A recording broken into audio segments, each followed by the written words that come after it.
He was hiding something major in his basement that when it was discovered by authorities, he would be convicted of one of the rarest criminal charges in the American legal justice system. Daniel was born in 1991 to his eccentric and brilliant parents, Linda and David. When Daniel was just a toddler, he learned how to read, so it was clear he had unusually high intellect, which Linda guarded fiercely. She decided she would homeschool him. Daniel had a really lonely childhood. He was rarely allowed to go outside and play with other kids. Daniel loved his parents, but it was in those later teenage years that he started to realize just how smothering they really were, and so he began looking for other places to connect with new people. And he found a new community on an online forum called 4chan. There, Daniel got to reinvent himself. He adopted this kind of tough guy, genius persona, but over the years of posting on this channel, Daniel would occasionally let his guard down, and he would talk about something that was really close to him, that pervaded his thoughts at all times, and would ultimately be his downfall, and that was his extreme fear of death. Daniel's isolation looked like it might come to an end in 2010 when he enrolled at the University of Illinois to study computer science and electrical engineering. It was the first time he was going to be without his parents for any amount of time. But unfortunately, after only being at school for a couple of months, he had to go right back home again because his mother was diagnosed with cancer. And she had hid it from Daniel. In fact, she had hid it from everyone and not even seen a doctor. And so when Daniel got home, she was in really bad shape and she passed away 2 weeks later. Including Daniel, only 3 people showed up for her funeral. And so Daniel, with his mismatched clothes and his pants that were too short, he gave his mother's eulogy, and in it, he just looked dazed, and he actually said, "I feel lost." And then shortly after Daniel went back to school, his father began declining rapidly from Parkinson's disease, and so Daniel had to put him into assisted living. And so living by himself at his apartment in college, Daniel was overcome with grief, and now more than ever, he was just terrified of death because now he had seen it up close with his mother, and he was watching his father wither away. Daniel began researching what the most common killers were for people his age, and he discovered that car accidents were a big killer. And so he reinforced all the doors of his car with Kevlar plates,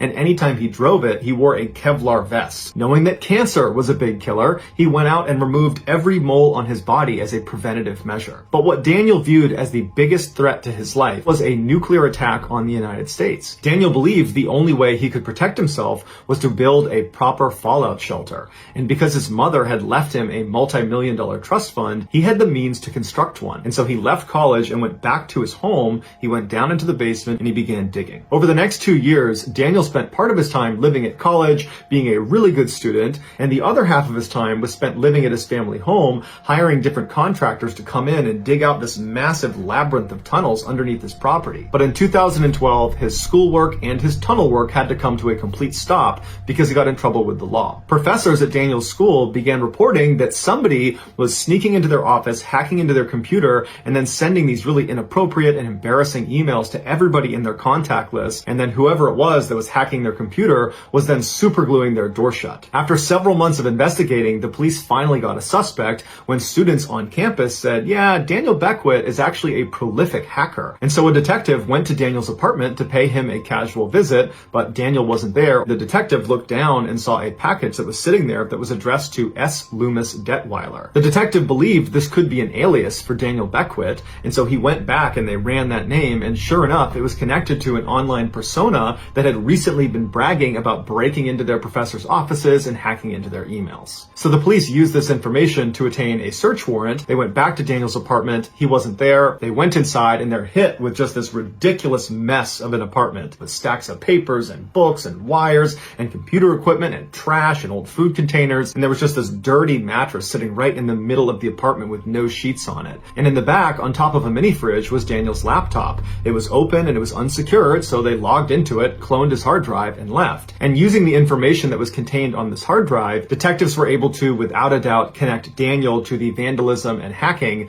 that had been taking place at his college. Daniel was arrested and charged with a number of serious felonies, but shortly before his trial, Daniel struck a plea deal and then immediately took to Reddit to tell the world that he fully expected the state governor to pardon him because he had made a number of significant contributions to his campaign. But that pardon never came. However, Daniel's sentence was remarkably light. He was ordered to pay $23,000 in restitution to the college and then was given 2 years of probation. Daniel was expelled from his school, and so he moved back into his childhood home where he lived alone full time. Once home, Daniel focused his efforts on this bunker he was building in his basement, which by now was a fairly large series of tunnels that zigged and zagged in different directions well beyond his property lines. Once Daniel hired a couple good contractors to continue to expand this bunker, he turned his attention to a new activity, Bitcoin trading. And in relative short order, Daniel became extremely good at this and made millions of dollars. By 2015, Daniel was off probation. His bunker was almost completely built out, although he did have plans at some point to hire more people and continue to expand it. Now he just spent his time sitting inside of his bunker, live streaming on this new website called Blab about his investment prowess. And every time Daniel live streamed, he was cautious to never reveal his identity.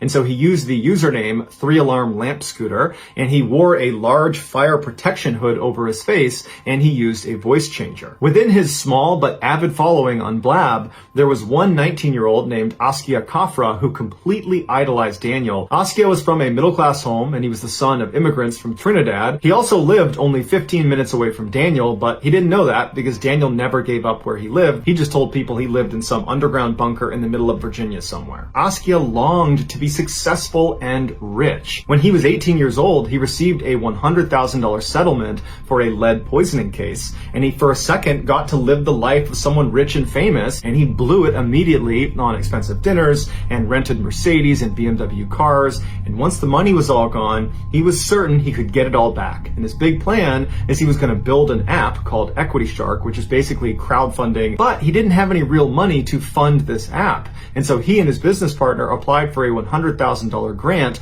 for young entrepreneurs that have dropped out of college, something Askia had just done, and they were certain they were going to get this grant. But despite Askia's confidence, he was far from a sure bet for this money, because Askia still had many of the blind spots of someone still learning how to become an adult. And one of his biggest blind spots was how quick he was to trust people. And that's when Daniel told his followers that he was open to new investments. And so Askia, who wanted to get closer to Daniel and figured he could use some additional money, he decided he would ask Daniel if he and his business partner could pitch him on Equity Shark. And Daniel agreed. And so in June of 2016, Askia and his business partner went to this hookah bar that was about 20 minutes away from Askia's home, and there they sat, waiting for 3Alarm Lamp Scooter to walk through the door. And they didn't know what he was going to look like, but as soon as Daniel walked through the door, they immediately knew it was him because he had this comically bulky shirt on where it was obvious he had a bulletproof vest on. And so this guy with the bulletproof vest walks over, introduces himself as 3Alarm, aka Daniel. And so by now, Askia and his business partner are very accustomed to 3Alarm's eccentricities like his bulletproof vest.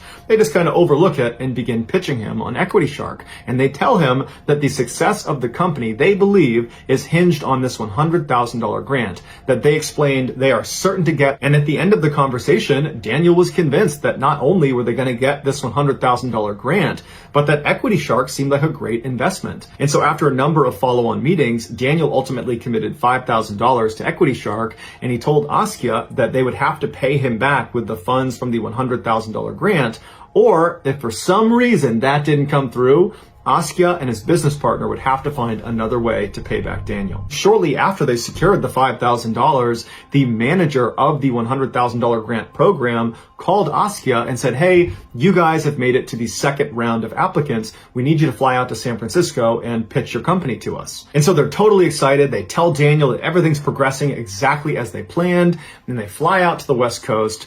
But they booked their flight to LAX, not to the airport in San Francisco. So they land 400 miles south of where they needed to be. And so they're cussing themselves for being so stupid about this, and they realize they can't even rent a car. They're not old enough to rent a car.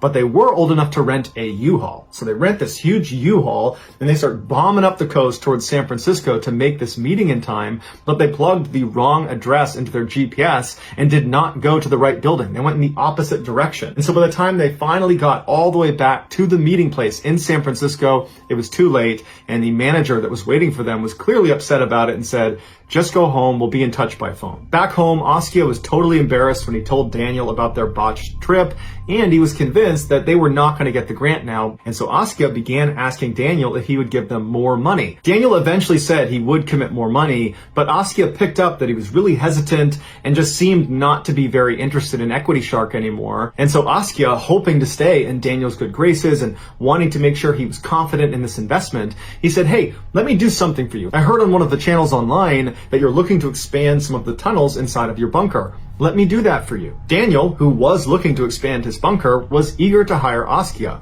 but he told him that if you're going to work for me, there's going to be heavy restrictions on how this goes, because it's a very secret location. I don't want this to leak out, where my bunker is, because as you know, there's going to be a nuclear attack on the United States any day, and my bunker is one of the only places that's going to be safe. Askia said that was totally fine. He would do whatever Daniel needed. So on January 28th, 2017, just after 2 a.m., Askia sat outside his house waiting for some car to come pick him up. And at some point, Daniel showed up in a minivan, and he walked up to Askia, he led him into the van, and then he put goggles that were blacked out on his head.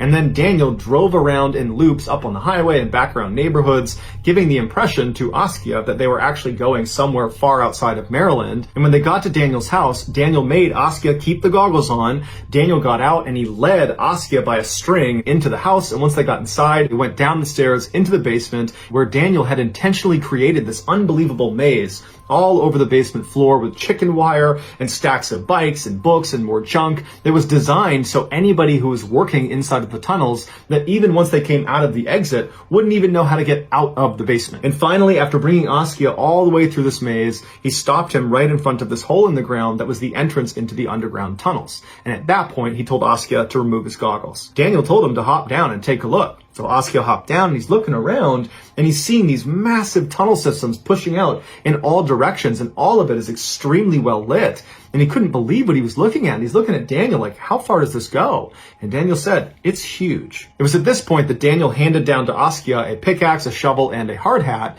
And he explained to him that anytime you're in the tunnels, I'm going to have to cover over this hole because I can't even have you in the basement. It's too much of a security threat for me. And in fact, I'd prefer it if you worked multiple days in a row, because anytime you leave, we're going to have to do the whole blindfold thing. And so you should anticipate living in the tunnels for days at a stretch. But don't worry, there's a mattress down there, there's Wi-Fi, everything's well lit up. And so Askia, who trusted Daniel, didn't love this setup, but in a weird way, he was just kind of excited to be a part of this guy's life. And so over the following winter and spring, he would spend multiple days down in the tunnel, chiseling away into these different tunnels that Daniel wanted expanded. But as well as it was going working for Daniel, Askia was dealt some bad news at the end of the spring when it turned out Equity Shark was turned down for that $100,000 grant. Askia was surprised, he was crushed, and he now knew he would have to pay back that $5,000 that Daniel had invested in Equity Shark, because he wasn't getting it from the $100,000 anymore. And so he asked Daniel if he could increase his hours in the tunnel to try to pay back that debt. Daniel agreed, and so on September 10th, Askia was back at Daniel's house, and he was down inside the tunnels in one of the lowest sections that required squeezing through a very narrow section.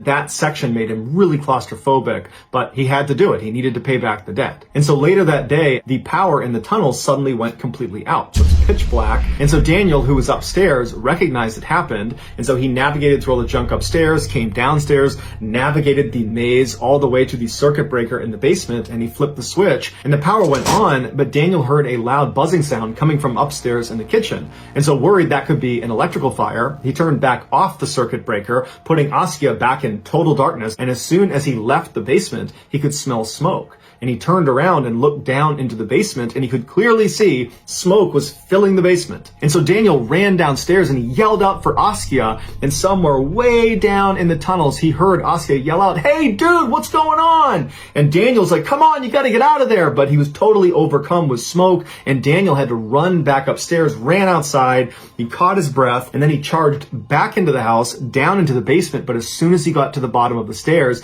he didn't see Askia, but he saw flames leaping out of the entrance into the tunnels. And he knew Askia was down there, and he's screaming for Askia to get out, but he didn't hear from him. And at some point, Daniel just had to turn around and leave because he was totally overcome with the heat and the smoke. A neighbor saw Daniel come running out. They saw the smoke coming out of his house, and so they called 911. Askia is down in total darkness. There's smoke filling up the tunnels, and he began making his way across that very tight section. But once he got out of there, he had no idea where to go, and so he desperately starts crawling all over the tunnel tunnel, he's hitting dead ends, and finally, miraculously, he makes it to the exit of the tunnels. Everything around him is on fire. He leaps out, but now he's in a basement that's covered in smoke, and every time he had been led to that point in the basement, he had been blindfolded. He didn't know how to navigate the maze, and so he's looking out and it's all smoky, and all he can see is there's one window on the far side that he might be able to get to, and so he starts leaping over the chicken wire and the bikes, and he sneaks past a furnace, and it's just flames and smoke all around him, and he gets to this little shimmer of light, which is the window, except he realizes there have been metal bars placed in front of it. But in his desperation, he managed to break the glass, but then he couldn't get through the bars, and eventually, after a number of agonizing minutes, he fell backwards and was consumed by the flames. After the fire was finally put out and Askia's body was finally found, investigators didn't understand how Askia couldn't have gotten out of the basement, and Daniel tried to lie about it and say, oh, well, he might have been asleep, that's his bachelor pad down there. But eventually, as investigators were looking for the cause of the fire, they uncovered the entrance to this massive tunnel system, and that's when they realized Daniel had put Askia effectively into a death trap. When the fire started, Askia was at the bottom of this tunnel system, and so he had to navigate all the way back up to the top, killing all this precious time as the fire grows, and then he finally got into the basement, and there's flames everywhere, but he has no idea how to navigate the maze Daniel had made down there. The investigators would point out that where he died, he was only 2 steps away from almost certain safety. He just didn't know it. After an 8-month investigation, prosecutors charged Daniel with involuntary manslaughter, as well as one of the rarest charges in the American justice system. It's called second-degree depraved heart murder, where Daniel's disregard for human life was so extreme it amounted to willful killing. And so he was sentenced to 9 years in prison. Just know that I really appreciate your support, and until next time, that's going to do it. See ya.